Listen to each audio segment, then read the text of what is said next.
Bago natin simulan ang kwento, ay paki-shoutout sa lahat ng mga sabongerong nakikinig at sa lahat ng nakatira sa buong Pilipinas. Shoutout naman sa mga OFW na patuloy na nakikinig sa bawat kwento natin. Narito na ang ating dugtong. Ilang minuto ang makalipas, wala nang nagawa ang mga aswang kundi umatras sa pakipaglaban. Alam nilang wala silang kakayahang manalo sa ganong uri ng mga nilalang. Dahil nasa ibang antas na ang kakayahan at abilidad nitong taglay-taglay. Nang mawala na ang mga nilalang sa paligid, ay ang paglaho din nilantian kasama si Baranghaw. Sinuli noon, tuluyan ang bumalik ng kanyang anyo bago pa ito makita ng ibang mga tao. Sa pagbalik ni Nulis sa kinaroroonan ng ermitanyo, napakaraming tanong nito kung bakit lumitaw ang mga diwata. Pagdating nila sa bakuran, agara naman niyang pinapakalma sila Diego at Ampong. Dahil sa takot na takot ito, nagtatanong sa kanila kung nasaan na ang mga aswang na sumusunod sa kanilang dalawa. Kumalma na kayo mga to.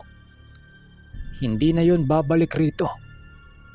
Dahil alam na nila kung gaano kadelikado para sa kanila ang teritoryong ito. Wika ni Manong Duming. Nang marinig ito ni Nuli, tuluyan na rin itong napanatag doon sa mga tauhan niya sa kabilang manukan. Matapos lapatan ng ermitanyo ng papakalma ang dalawa, agaran din namang napapalagay ang mga ito. Manong, bakit ho biglang lumitaw ang mga yon? Hindi ko talaga alam ang mga nangyari kanina, Manong. Wika ni Nuli kay Manong Duming. Aba, hindi ko alam iho. Baka nagalit ang mga ito nang marinig nitong lalasunin ng mga nilalang na yon ang tubig dito ng talon na nagkukunikta sa ating baryo. Kahit sinong diwatang konektado sa isang nilalang, hindi nito magawang maatim na marinig ang masasamang binabalak para sa kalikasan. Sagot naman ni Manong Duming. Maaring tama nga si Duming iho. Nagulat na lang din kami nang masipat namin ang mga ito. Sabat din naman ni Mang Carpio. Kung ganun hindi talaga tumitigil sa pagtulong ang mga ito? Tanong ni Nuli. Nako, maaring yun nga. Hanggat hawak mo pa ang bertot, gagabay sa iyo ang mga diwatang yan. Kapag nagawa mo pang tawagin ang mga armas ng mga diwata, ibig sabihin lang yan, hindi ka pa nito tinatalikuran. Maging panatag ka, iho. Dahil alam ko na hindi pabayaan ng mga diwata ang ating baryo. Sagot naman ni Manong Duming. Matapos itong maikwento ni Nuli kay Manong Duming, doon pa lamang naniwala itong si Nuli. Matapos nilang mag-usap, pumasok na sila Nuli sa kanilang tambayan. Ang dalawa naman niyang tauhan, pinili na lamang nilang doon na muna matulog sa balkonahe ng kubo nila Nuli. Pagsapit ng umaga, napagpasyahan itong si Nuli na doon na muna sa kanyang farm magtrabaho sila Diego. Doon na muna ito papasok sa mismo niyang manukan hanggat hindi pa niya naresolba ang problema sa kabila niyang pwesto. Amo, Magbibigay lang ho kayo ng mga gawin para sa amin, Ampong. Kaya namin ang mga gawain dito dahil sanay na sanay kami sa ganitong trabaho. Wika naman ni Diego sa kanya. Nang mapansin nitong tutungo sila Noli sa unahang parte ng kanyang farm. Ganun ba? O sige, sumama kayo sa amin. Ayusin natin ang nasirang mga bakod sa unahan. Medyo bulok na rin kasi ang mga ito upang kahit papano, hindi kayo mag-iisip ng kung ano-ano. Sagot naman ni Noli. Nang marinig ito ng dalawa, napangiti lang naman ang mga ito habang lumapit sa kanilang dalawa ni Guyo, maging ang mga kasama nilang si Danilo. Sila Manong Duming at Mang Carpio kasi maglilibot sa paligid upang tingnan ang mga binao nilang pangontra sa paligid na yon.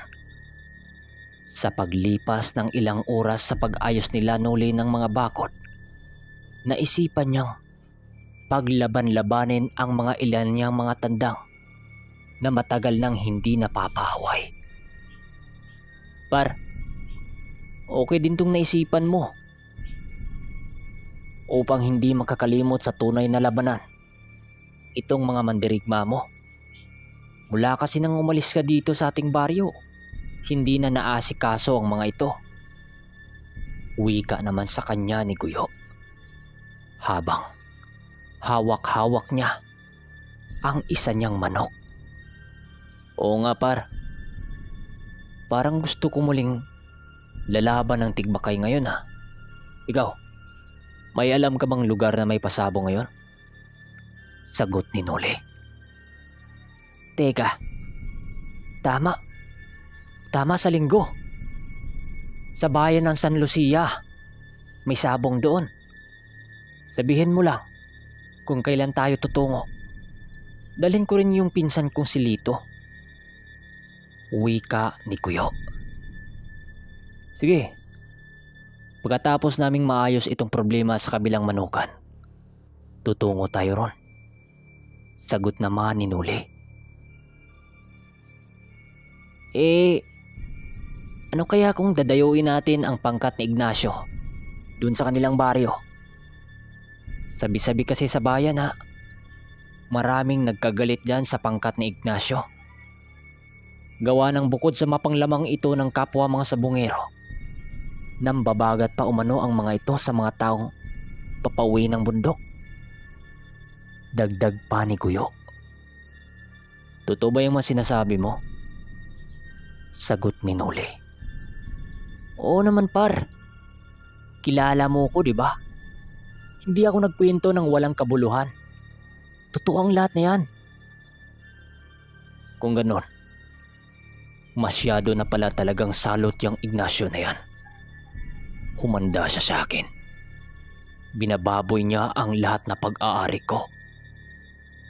Wika niya. Makalipas ang mga minuto, tuloy pa rin sila sa paglaban-laban sa mga mandirigma niyang tandang. Sila Diego naman at Ampong naaliw na din dahil sa mga nakagawian nila Noli. Masayang masaya sila noon dahil naging madali ang kanilang trabaho. Habang naglilinis sila ng mga damo sa manukan, biglang dumating sa kanilang kinaroroonan ang pinsan ni Guyo na si Lito. Pagkakita nito kila Noli, bakas naman sa pagmumukha nito ang pagkagulat. Uy! Nagbalik ka na pala dito, Kanoli. Kailan ka pa dumating? Malaki na yung ipinagbabago mo ah. Para ka ng ermitanyo. Wikang nakangiti ni Lito.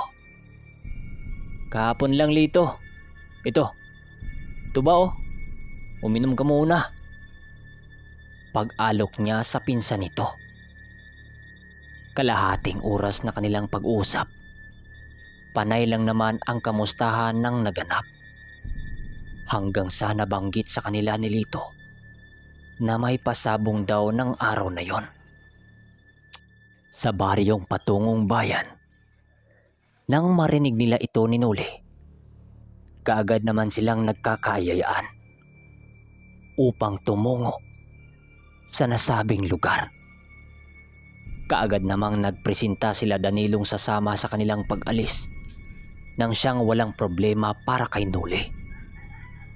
Kaagad niyang ipinakuha ang 2 tandang na matagal nang hindi napapalaban mula pa noong pag-alis.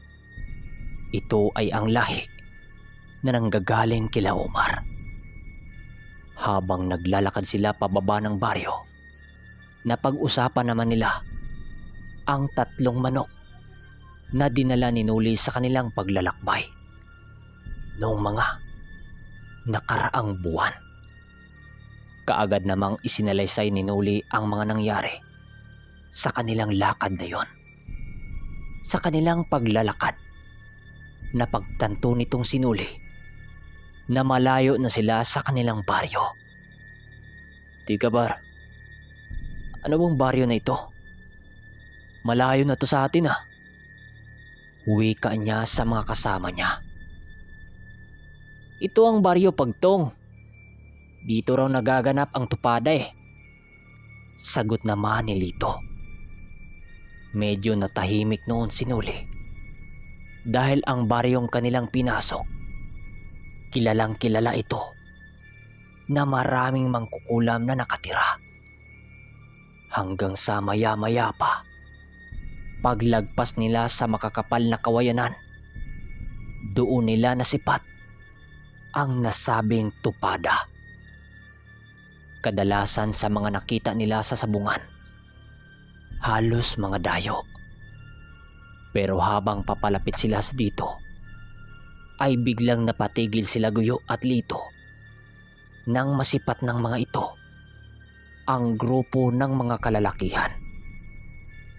"Kanuli, mga bata-bata ni Ignacio yan ah. Yung nasa parte ng unahan." Wika ni Diego sa kanya, habang pasimple siya nitong kinakalabit. Agaran din namang naamoy ni Noli ang kakaipang baho ng mga ito, na nagpapakumpirma sa kanya na kauri ito ng mga kalaban niya noong gabi. Dahil sa kanyang mga nasilayan, pinili niyang kumprontahin ang mga ito. Pero hindi niya ito nagawa sa kadahilanang pinigilan siya nila Ambong. Ilang minuto ang makalipas, tuluyan na silang napansin ng mga lalaki. Gawa ng ipinaramdam ni Noli ang presensya niya sa mga ito. Dahan-dahang lumapit ang mga kalalakihang yon na para bang hindi ito nababahala sa taglay-taglay ni Noli. "To, magandang hapon. Anong magandang hanging nagdala sa inyo sa aming teritoryo?" Wika ng isang lalaki na may bitbit ding isang panabong na manok. Sila Diego naman, piniling paatrasin sila Lito at Goyo upang hindi madamay sa nalalapit na labanan. Pero nagmamatigas pa rin itong si Goyo at pinili pa ring samahan sila Noli at Danilo. "Bakit? Sino bang nagsabi sa inyo ang baryong ito?" "Ikayo nga tong mga dayo eh. Kayo ang mga dayo at walang karapatang mag-angas sa lugar na kinalakihan ko." Sagot naman ni Noli. "Lugar mo noon, lugar na namin ngayon. Huwag kang kampante dahil sa nagawa mong patayin ang ilan sa amin kagabi. Tandaan nyo, kayo ang nag-umpisa ng gulo na ito at hindi kami. Ang pagpatay nyo kay Enrico ang nag-udyok sa amin upang pakiramdaman kayo sa sabungang ito. Sabi ng pinuno ko, nagbalik ka na raw sa inyong baryo." So mga kaermitanyo, Abangan nyo ang susunod na part. At huwag nyong kalimutang mag-subscribe at i-hit ang notification bell para maging updated kayo sa ating mga video. Dahil sunod-sunod na to na mga labanan nila.